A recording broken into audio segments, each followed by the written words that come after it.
Dalawa ang nasawi matapos mauwi sa pamamaril ang isang transaksyon kaugnay umano sa bentahan ng ginto at mga alahas sa isang boarding house sa Purok Santan, Barangay Poblasyon 8, Midsayap sa North Cotabato. Batay sa investigasyon ng pulisya, nakipagkita umano ang mga biktima sa mga hindi pa nakikilalang mga sospek upang bumili ng mga alahas at ginto. Ang naturang transaksyon ay sinasabing inayos sa pamamagitan ng ilang mga ahente mula sa Malabang, Lanao del Sur.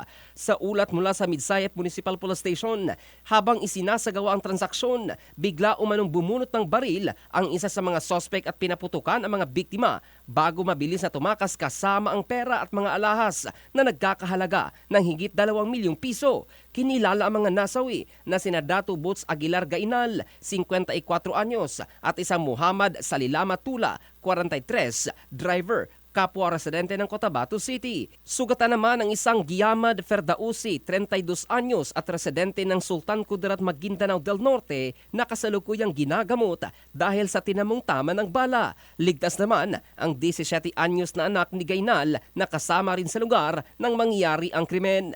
Na-recover din ng mga otoridad sa crime scene ang 3 basyon ng caliber .45 pistol at 2 fired bullets na sasailalim sa forensic examination ng PNP Provincial Forensic Unit. Agad namang nagsagawa ng hot pursuit operation at naglatag ng checkpoints ang Midsaya PNP habang patuloy ang follow-up investigation kung saan may natukoy ng persons of interest ang kapulisan. In the heart of changing lives, ito si Jofel Candado ng Brigada News Philippines, the Music and News Authority.